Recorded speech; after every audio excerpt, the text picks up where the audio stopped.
नमस्ते दोस्तों। नमस्ते दोस्तों। तो आज हम बात करेंगे संसद के बारे में। पिछली कक्षाओं में हमने यूपीएससी के बारे में बात किया था, अन्य आयोगों के बारे में बात किया था। तो अभी फिलहाल फोकस हमारा संसद पे रहेगा। मतलब संसद पे आपकी 4-5 क्लासेज होंगी, तो आप इसमें रेगुलरली रखना। अगर आप एक ही क्लास को मिस करोगे तो शायद आप उसको समझ नहीं पाओगे। मेरा जितना प्रयास रहेगा आपको एसएससी एंड सेंट्रल जितने भी एग्जाम्स है या स्टेट एग्जाम्स है उसको ध्यान में रखकर पढ़ाऊंगा मैं। तो यूपीएससी के अलावा आप अन्य एग्जाम्स में भी आराम से क्वालिफाई कर सकते हो, उस अकॉर्डिंग ध्यान में रखूंगा। ज़्यादातर होगा मैं यूपीएससी अकॉर्डिंग आपको कंटेंट दूंगा, कुछ एक्स्ट्रा चीज़ें ऐड करूंगा। तो आप उससे घबराना मत कि सर इतना लेंथी क्यों दिखा रहे हो, ऐसा वैसा कुछ नहीं। तो सबसे पहले तो संसद, पार्लियामेंट। देखो मतलब आपने जब भी ग्रेजुएशन कंप्लीट की होगी या आपने 12th पास आउट हुए होंगे तो आपने जरूर संसद के बारे में पढ़ा होगा। गांव मोहल्ले में चुनावों के बारे में भी काफी चीजें जानी होगी। तो आज हम उन सबको ही सैद्धांतिक रूप से समझने का प्रयास करेंगे। व्यवहारिक तो आप सब जानते हो, लेकिन उस प्रक्रिया को आप एक सैद्धांतिक फॉर्मेट में यहाँ जानोगे और उसको व्यवहार में अपने गांव मोहल्ले में भी अपनाओगे। और जैसे भी आप लोकसभा चुनावों में वोट देते होंगे समथिंग, अगर आप ग्रेजुएशन कंप्लीट हो समथिंग आपकी एज 21 के समथिंग होगी तो आप सब मताधिकार का प्रयोग करते हो। तो आवाज तो क्लियर आ रही है ना? हाँ, तो घबराना मत, कंटिन्यू। तो हम बात करते हैं संसद की। वैसे संसद होती क्या है, ये बना कैसे है, आज हम इतने कानून बना रहे हैं किस उद्देश्य के लिए बना रहे हैं, जनप्रतिनिधि से चुन रहे हैं, क्या मोरल निकल रहा है, इन सब चीज़ों के बारे में आज हम इस टॉपिक में बहुत सी बात करेंगे। तो इसमें कुछ सब टॉपिक्स है जो मोस्टली हम उनको ध्यान में रखकर पढ़ेंगे, और एडिशनल टॉपिक्स है उनको थोड़ा हम शॉर्ट में पढ़ेंगे ताकि हमारा समय भी बचे और हम पकड़ भी मजबूत रखे हर टॉपिक के अंदर, और एग्जाम ओरिएंटेड भी ध्यान में रखे। तो देखो इसके कुछ सब टॉपिक्स हैं, जैसे इसकी संरचना हुई,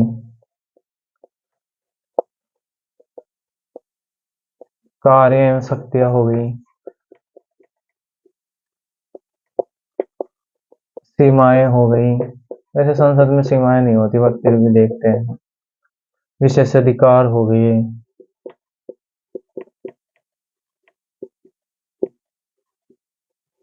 अधिकार हो गए।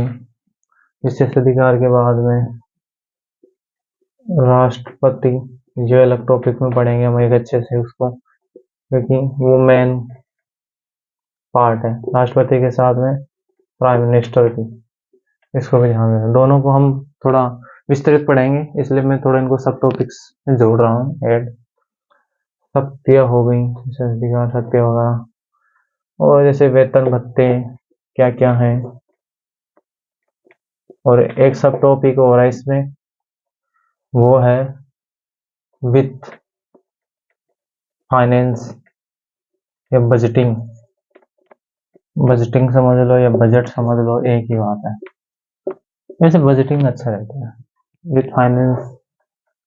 और ईटीसी, ईटीसी में आ जाएगा जो भी सब टॉपिक्स जैसे मोशन वगैरह हुए या कुछ अन्य जनप्रतिनिधि अधिनियम हुआ। वैसे आप पॉलिटी में पढ़ोगे जनप्रतिनिधि अधिनियम।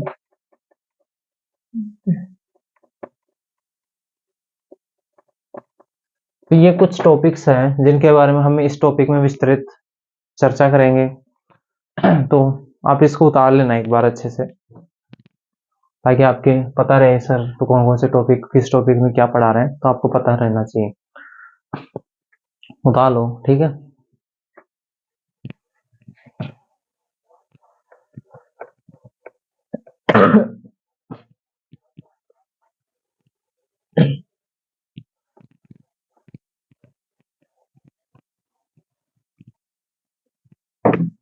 अब बात करते हैं संरचना के बारे में।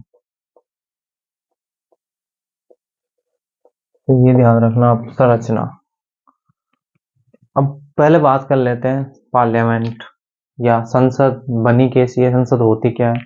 तो बात करते हैं संसद की। संसद जो शब्द होता है संस्कृत के शम प्लस सत दो धातुओं से मिलकर बना हुआ है। शम का मतलब होता है बहस करना, अच्छी बहस करना, और सत का मतलब होता है बैठना या सभा करना। इन दोनों को मिलाकर बना है संसद, और जिसका पूरा अर्थ होता है बैठकर सभा करके किसी मुद्दे पर बहस करना या बातचीत करना। ये इसका अर्थ होता है हिंदी के अंदर, समझ गए। अब होता है पार्लियामेंट, इसका जो इंग्लिश ट्रांसलेशन है। तो पार्लियामेंट, पार्लियामेंट भी फ्रेंच जो भाषा है उसके पार्लर जो एक शब्द है उससे बना हुआ है। पार्लर का मतलब होता है बहस करना, चर्चा करना। वो अंग्रेजी में आया, अंग्रेजी में आकर उसका पार्लियामेंट हुआ। पार्लियामेंट का मतलब हो गया किसी मुद्दे पे बहस करने वाली जगह, उसको संसद बोला गया। अब देखो भारत की जो संसदीय प्रणाली है, आप इस इतिहास पढ़े होंगे, इसका जो पृष्ठभूमि है, कैसे हमारी संसद बनी है, कैसे हमारा संविधान बना है, इसके बारे में हमने इस तरह से वर्णन किया है। और वहाँ क्लासेज में जिसके, तो हम इतने पृष्ठभूमि में नहीं जाएंगे क्योंकि यहाँ पे लेंथी हो जाएगा बहुत। हम हर टॉपिक में पढ़ाते जाएंगे, तो आप वहाँ ध्यान रखना। ऐसे मत बोलना सर को तो पता ही नहीं है, मतलब या सर इस बात को नेगलेक्ट करें, ऐसी कोई बात नहीं। हम हर टॉपिक में उसको विस्तृत वर्णन किए, फिर यहाँ करेंगे फिर वो ज़्यादा टाइम खराब करेगा। तो थोड़ा बहुत देख लेते हैं पिछले। तो वेस्टमिनिस्टर जो मॉडल है, जो वेस्टमिनिस्टर जो ब्रिटेन की एक जगह है, वहाँ उनकी एक संसद, तो ताज बोला जाता है, वो स्थित है। उसी पद्धति के आधार यहाँ पे भी संसदीय शासन अपनाया गया। संसदीय शासन अपनाया गया। संसद में होता क्या है, संसद में कितने अंग होते हैं? संसद में 3 अंग होते हैं। फर्स्ट जो होता है राष्ट्रपति होता है, संवैधानिक भी हो सकता है या राजतंत्रात्मक भी हो सकता है, वो कैसे भी हो सकता है, वो सबकी अलग अलग प्रणाली है, अलग अलग संविधान के अकॉर्डिंग है। दूसरा जो अंग होता है वो राज्यसभा होती है, और जिसे उच्च सदन भी बोला जाता है। तीसरा जो है निचला सदन या लोकसभा या जनसभा या जनता का सदन बोला जाता है। ये हुई संसद के बारे में। तो हम उसको लिख देते हैं एक बार, क्योंकि भूलोगे फिर आप लिखते चले जाएंगे टॉपिक्स के बारे में। ठीक है, तो इसके बारे में लिख देते हैं, जैसे संसद शब्द, संसद बना है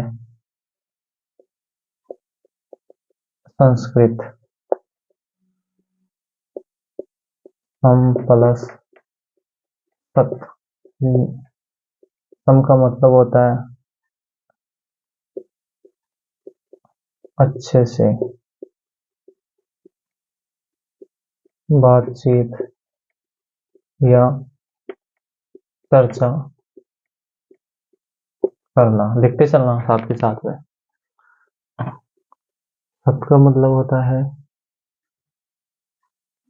सभा।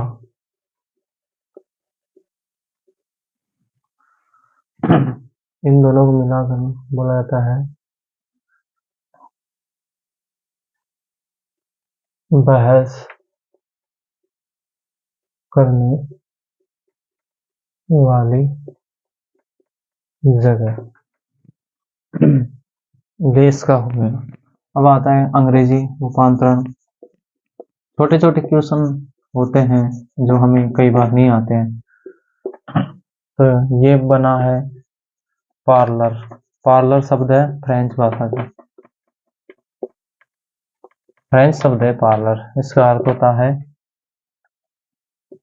बहस करना। इससे बना है ये, फिर अंग्रेजी में आया ये शब्द, अंग्रेजी में आके पार्लियामेंट बना। अंग्रेजी में क्या बना? अंग्रेजी में पार्लियामेंट बन गया। तो अब इसको लिख लेना अच्छे से, जैसा भी अपने अकॉर्डिंग। मैं इसको सजा कर नहीं लिखूंगा क्योंकि सजाने का टाइम नहीं है, इसमें सजाओ यार, ये तो नोट्स हैं। ठीक है, हो गया। चलो मैं ऊपर से मिटा देता हूँ, तब तक हम नीचे मत लिख लो। मैं बोलता भी जा रहा हूँ वैसे साथ में, तो अगर मैं मिटा भी दूँ तो बाद में भी इसके बैक करके देख सकते हैं।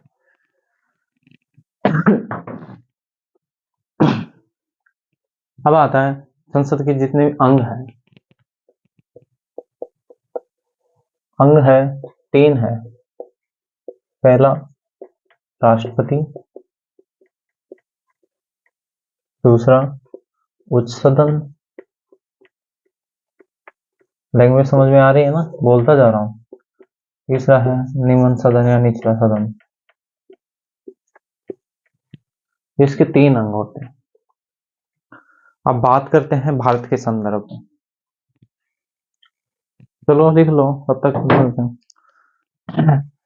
तो भारत के संदर्भ में देखें तो राष्ट्रपति है, इसका वर्णन अनुच्छेद 52 में किया गया।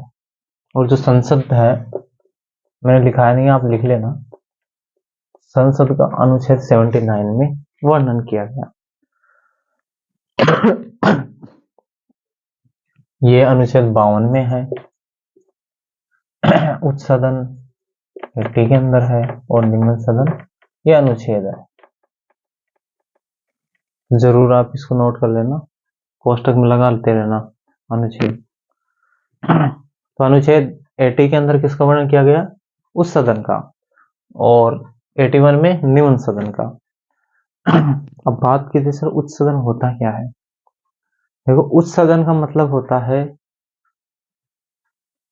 प्रतिनिधि सदन या राज्यों का सदन, केंद्र शासित प्रदेशों का सदन। मतलब वो एक क्षेत्र विशेष को इंगित करता है, किसी क्षेत्र विशेष को प्रतिनिधित्व दिलाता है।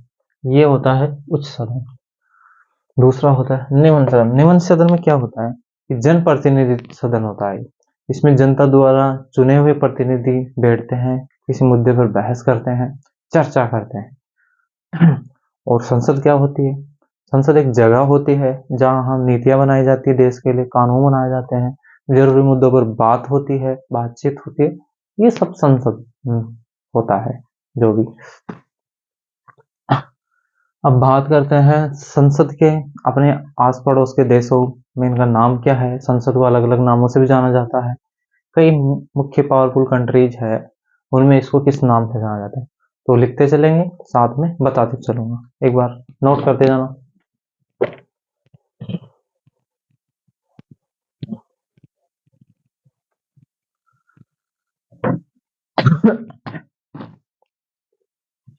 नाम, देश ऐसे लगा लेना।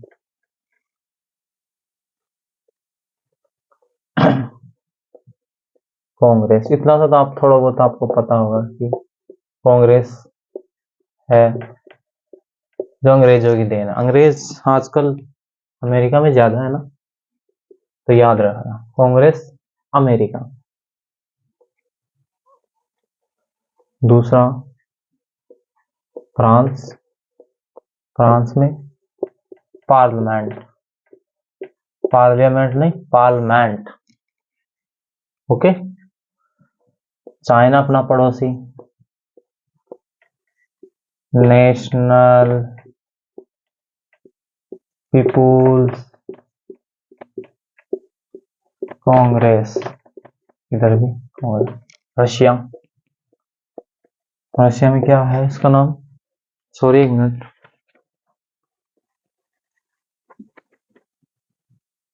रशिया के अंदर है इसका नाम फेडरल असेंबली। लिखते चलना साथ के साथ में।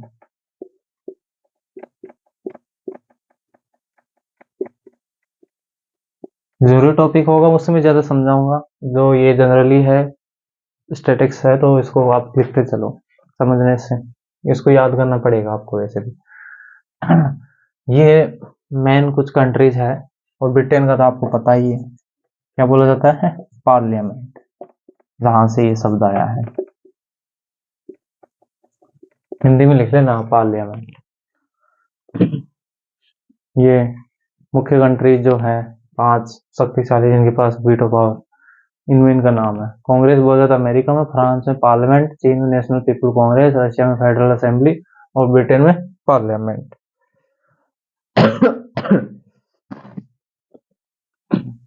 अब बात करते हैं जो शार्क पड़ोसी देश है, इनके निचले सदनों के बारे में लिख देते हैं एक बार। उस सदन में जैसे अमेरिका हुआ, अमेरिका का जो उच्च सदन होता है उसको बोला जाता है सीनेट, और जो निचला सदन होता है उसको बोलता है हाउस ऑफ रिप्रेजेंटेटिव।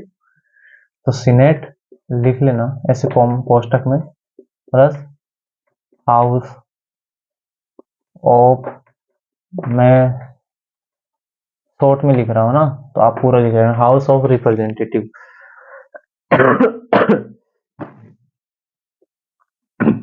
और फ्रांस में पार्लियामेंट बोला जाता है। चाइना में एक सदनीय है।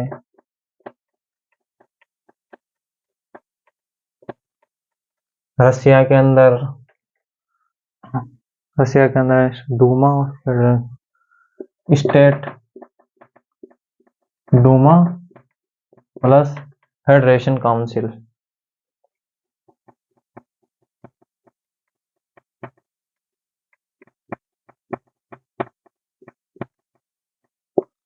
और इसके अंदर ब्रिटेन के अंदर हाउस ऑफ लॉर्ड्स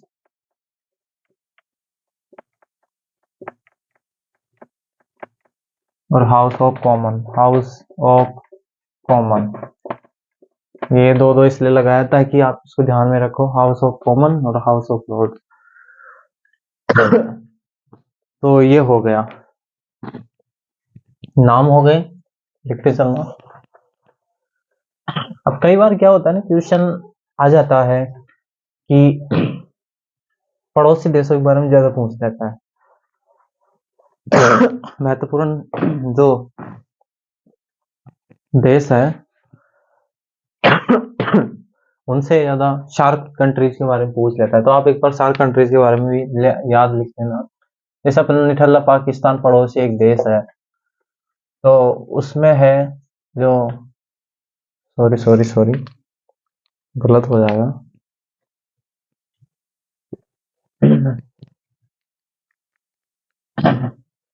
वहां की संसद को बोला जाता है पाकिस्तान में मजलिस ए शूरा।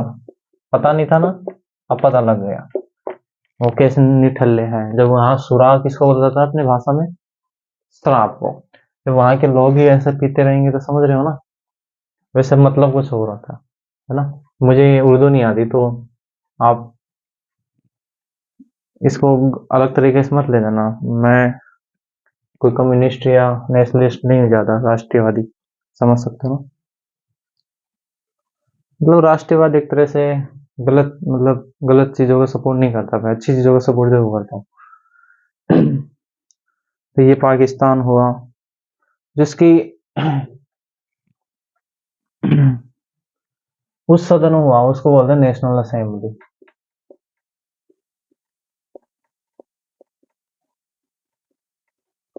Plus senate. पाकिस्तान के बाद में आता है अफगानिस्तान में तालिबान सरकार, आपको पता है वहां कोई मतलब नहीं है पार्लियामेंट वगैरह। नेपाल, भूटान, तो इन दोनों में संसद ही बोला जाता है, संघीय फेडरेशन पार्लियामेंट, संघीय संसद और राष्ट्रीय संसद।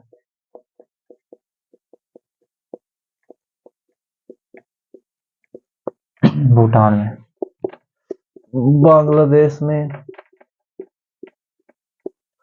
अभी तो देखो उसकी सरकार है जतिप संसद, ये बांग्ला में शब्द है जतिप संसद। और श्रीलंका में एक सदनीय है ही, श्रीलंका में बोला जाता है पार्लियामेंट, ये एक सदनीय है। श्रीलंका में एक सदनीय है।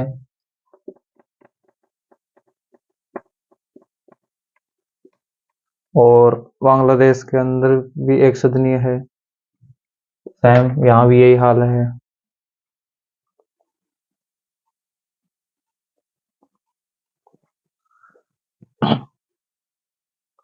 नेपाल में प्रतिनिधि सभा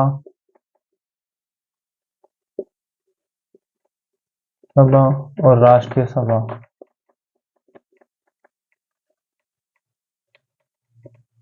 और भूटान के अंदर है राष्ट्रीय परिषद और राष्ट्रीय सभा। राष्ट्रीय परिषद प्लस राष्ट्रीय सभा। तो हमने संसद के कुछ महत्वपूर्ण नामों के बारे में बात कर लिया है, आप इनको लिख लेना एक बार, वे ज्यादा इंपॉर्टेंट है नहीं, ऐसा आजकल पूछता भी नहीं है, फिर भी ध्यान में रखना। यूपीएससी वालों के लिए तो कोई मतलब नहीं है इसका, ऐसा कोई क्वेश्चन बनता ही नहीं है, पूछता भी नहीं वो ऐसा, और पूछ भी ले तो अपन लिखवा दिए है ना, एक्स्ट्रा में चलते हैं पहले। संरचना की बात कर रहे थे तो हम दो भागों में बांट के चलते हैं। जैसे अभी बात करते हैं उच्च सदन या राज्यसभा, अनुच्छेद आपको पता ही है 80। तो इसको सदस्य संख्या की बात करें, इधर ये वर्तमान और ये संविधान के अंदर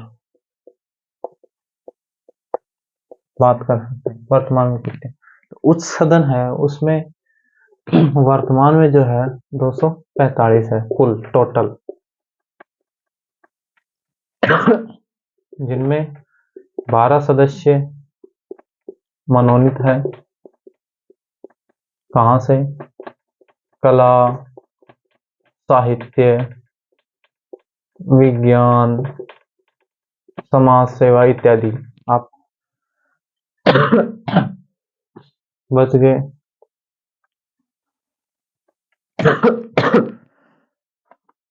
सॉरी, एक मिनट।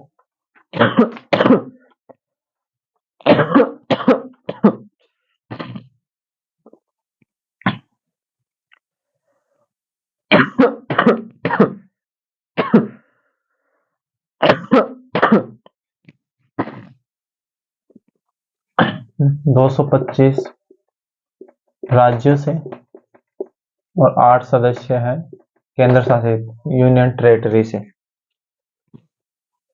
ये इसकी संरचना है।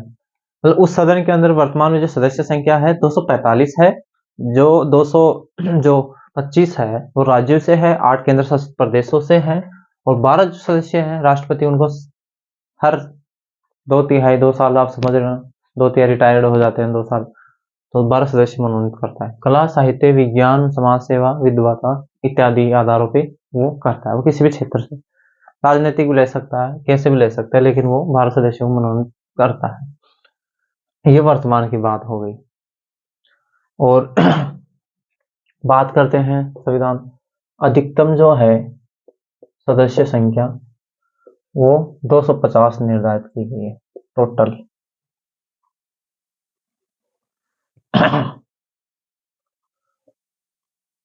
जिनमें 250 में 12 सदस्य तो मनोनीत हो गए। अब 238 हो गए स्टेट प्लस यूटी दोनों से 12 सदस्य। अधिकतम 250 हो सकते हैं, 238 राज्यों के अंदर प्रदेश हो सकते हैं, 12 मनोनीत। ये संविधान में वर्णित किया गया है।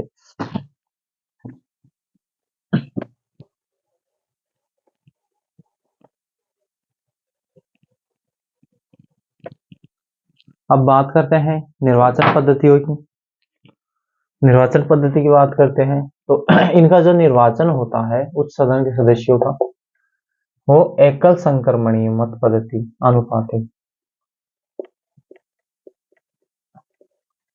आनुपातिक मत द्वारा होता है। जो इसके जो पद्धति है ये अप्रत्यक्ष चुनाव पद्धति है। मतलब इसमें जो सदस्य होते हैं वो सीधे डायरेक्ट जनता से नहीं चुने जाते हैं, जनता के चुने हुए प्रतिनिधियों द्वारा चुने जाते हैं, इसलिए इन्हें अप्रत्यक्ष। और एक ये पद्धति है जिससे उनको प्रति वोटों का परसेंट निकाला जाता है। केंद्र राज्य के जो सदस्य होते हैं, निर्वाचित सदस्य, वो इसको करते हैं। वो आगे हम आगे डिटेल से बताएंगे कैसे क्या पद्धति होती है, कैसे चुना जाता है, वो सब राष्ट्रपति उपराष्ट्रपति पढ़ाएंगे तब बताएंगे आप सबको। ये निर्वाचित हो गए। जो इनका निर्वाचन जो होता है वो चौथी अनुसूची में दिया गया है।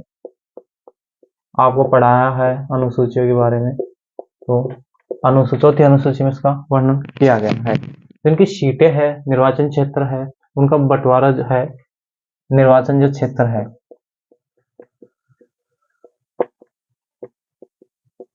उनका बंटवारा जनसंख्या के आधार पर किया गया है। जबकि अमेरिका के अंदर क्षेत्रफल के आधार पे, कहाँ, अमेरिका में क्षेत्रफल के आधार पे किया गया है। वहां टोटल संख्या है 100 और 50 स्टेट है, मतलब प्रत्येक स्टेट से दो सदस्य चुना। जबकि अपने भारत में ऐसा नहीं है, भारत में जनसंख्या के आधार पे किया गया। कई जैसे यूपी हुआ, यूपी में कुल सदस्य संख्या 31 है, जबकि त्रिपुरा हुआ, त्रिपुरा के अंदर सिर्फ एक सीट है। ये क्यों किया गया है? ये किया गया है ताकि भारत एक डेमोक्रेटिक कंट्री है और हर क्षेत्र और हर स्टेट में परिस्थिति अलग अलग है, भौगोलिक से लेकर सामाजिक सांस्कृतिक हर प्रकार की परिस्थिति अलग है। उन सबको ध्यान में रखकर ही किया गया है। और सबसे ज्यादा जो यूटी है, सबसे ज्यादा संख्या दिल्ली में है। दिल्ली में 3 है, जम्मू कश्मीर में, जम्मू एंड कश्मीर उसमें 4 है, और जो अंडमान लक्षद्वीप पुदुचेरी हुआ, पुदुचेरी वहां एक है, एक सीट है। तो जम्मू कश्मीर एंड में 4 है, दिल्ली में 3 सीटें हैं, और सबसे ज्यादा यूपी में और सबसे कम त्रिपुरा में है। ये संरचना की बात हो गई, इसकी उच्च सदन की। अब बात करते हैं निम्न सदन के बारे में। देखो आज तबीयत थोड़ी ऐसी वैसी है, तो ज्यादा क्लासेज नहीं चलेगी, आज थोड़ा कम चलेगी। नेक्स्ट वीडियो में हम थोड़ा ज्यादा लेंगे, आधा घंटा एक्स्ट्रा ले लेंगे। आज तो वैसे भी आप बोर हो रहे होंगे, ज्यादा मेरी खांसी प्रॉब्लम कर रही है। अब बात करते हैं निम्न सदन की। मैं थोड़ा जल्दी पढ़ाऊंगा, या लोकसभा। अब देखो, इसका लोकसभा पहले नाम नहीं था, पहले था इसका जनता का सदन। जब संविधान बना था इसका जनता का सदन था, लेकिन 1954 में संविधान संशोधन के द्वारा इनका नाम जन लोकसभा कर दिया गया। या और उसका नाम, जो उस सदन था उसका नाम पहले राज्य परिषद था, लेकिन 1954 में उसका राज्यसभा कर दिया गया, और इसका जनता का सदन से लोकसभा कर दिया गया 1954 में। तो ये चीज ध्यान रखना। अब इसके सदस्यों की बात करते हैं। अधिकतम जो है सदस्य 545 हो सकते हैं, 545, जिसमें 530 राज्यों से और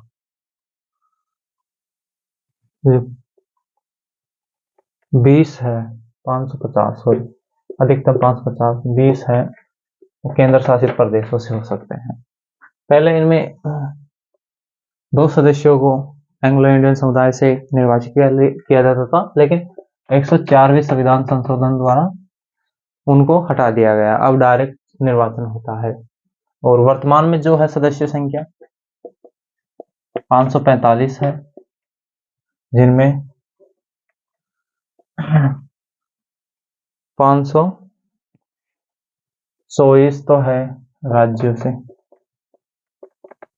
और बच गई 19 सीटें केंद्र शासित प्रदेशों से। और जो इसके सदस्य है उनका चुनाव प्रत्यक्ष निर्वाचन द्वारा होता है।